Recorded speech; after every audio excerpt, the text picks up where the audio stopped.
प्यारे बच्चों, आज हम लोग 11th फिजिक्स में लेसन 8 वृत्तीय गति में कुछ डेफिनीशंस हैं, कुछ परिभाषाएं हैं जिसको हम लोग पीडीएफ के माध्यम से हमने भेजा था, उसको इस वीडियो के माध्यम से समझ लीजिए। उसमें एक टॉपिक है एक समान वृत्तीय गति किसे कहते हैं।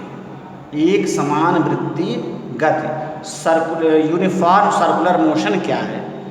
करा कि जब कोई कण चाहे जब कोई पिंड एक निश्चित बिंदु को केंद्र मान करके उसके चारों ओर एक वृत्तीय पथ पर अचर चाल से कांस्टेंट स्पीड से चलता है तो उसकी गति एक समान वृत्तीय गति कहलाती है।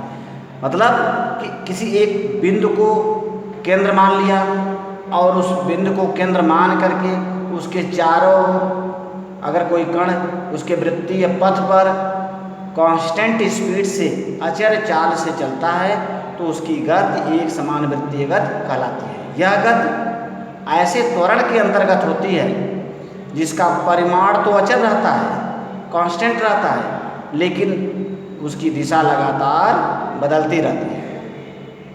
तो एक समान वृत्तीय गति क्या है कि किसी बिंदु को केंद्र मान करके कोई कण अगर उसके चारों ओर वृत्तीय पथ पर अचर चाल से गति करता है, चलता है, तो उसकी गति एक समान वृत्तीय गति कहलाती है।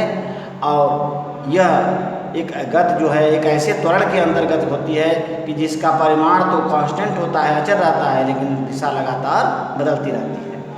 दूसरा आपकी परिभाषा है कोणीय विस्थापन किसको कहते हैं। कोणीय विस्थापन क्या है।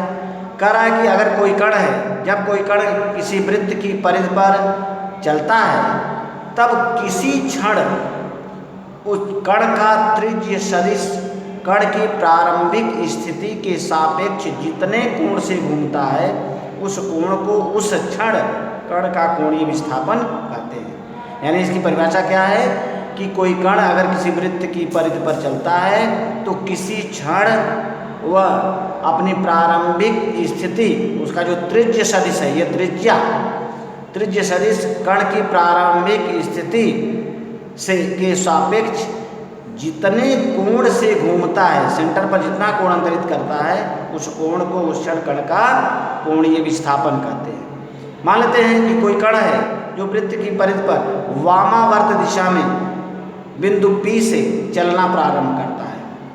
तो P से चलना प्रारंभ करता है, मान लेते हैं कि t1 समय में वह θ1 कोण अंतरित करता है और t2 समय में θ2 कोण अंतरित करता है।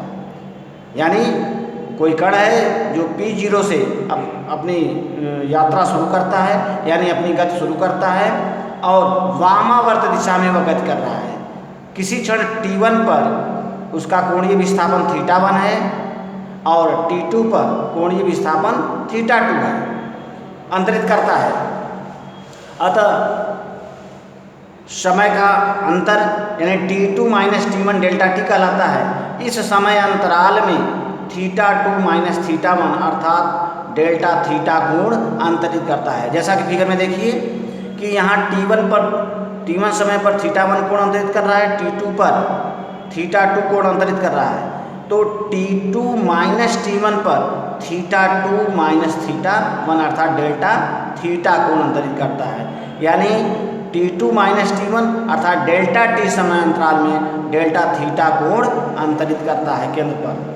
तो करेगी तथा वृत्त की परिधि पर वह डेल्टा यस दूरी चलता है। यहाँ देखिए प्रारंभ में P0 से t1 तक आया, यहाँ से फिर t2 तक गया, तो कितना वृत्त की परिधि पर चला वह डेल्टा यस दूरी अंतरित करता है, तो चलता है। तो यह जो डेल्टा यस है उस कण का जो है रैखिक विस्थापन कहलाता है, रैखिक दूरी रैखिक विस्थापन कहलाता है। तो इस दशा में परिभाषा के अनुसार आप जानते हैं कि कोण बराबर परिधि बटे त्रिज्या जो वृत्त की परिधि है, तो डेल्टा यहाँ पर जो सेंटर पर कोण अंतरित कर रहा है वह डेल्टा थीटा है। तो delta theta equal to delta s upon r. यहाँ डेल्टा थीटा कोण पर सेंटर पर बना कोण कोण है तथा डेल्टा एस उस परिधि पर जो है रैखिक विस्थापन है और आर उस परिवृत्त की त्रिज्या है।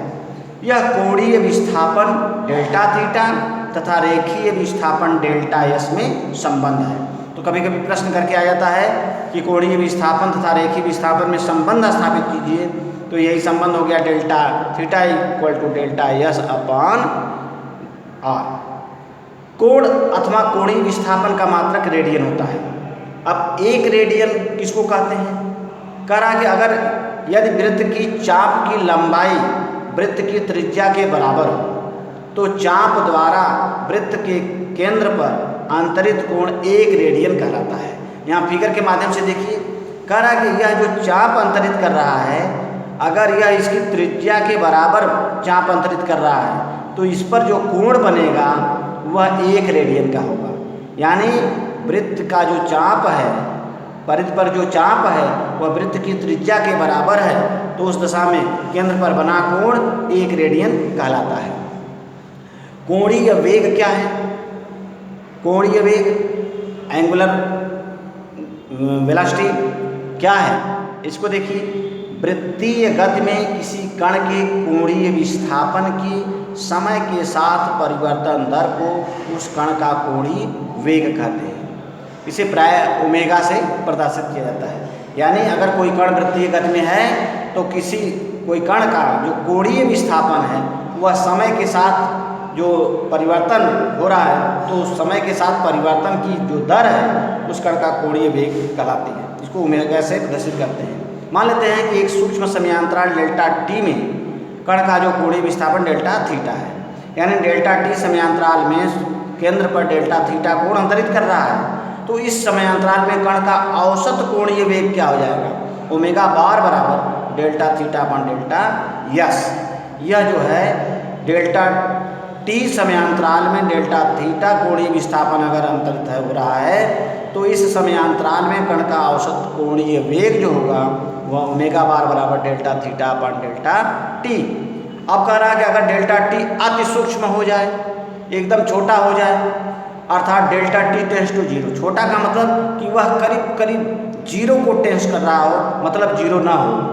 तो अगर यह जो समयांतराल है वो अति सूक्ष्म हो, वह delta t tends to zero अर्थात जीरो ना हो, जीरो के करीब हो, तब औसत कोणीय वेग जो होता है वह तात्कालिक कोणीय वेग के बराबर होगा। इस दशा में यानी जब समयांतराल अति सूक्ष्म होगा अर्थात delta t tends to zero होगा, तो उस दशा में जो उसका औसत कोणीय वेग होगा वह तात्कालिक कोणीय वेग के बराबर होगा।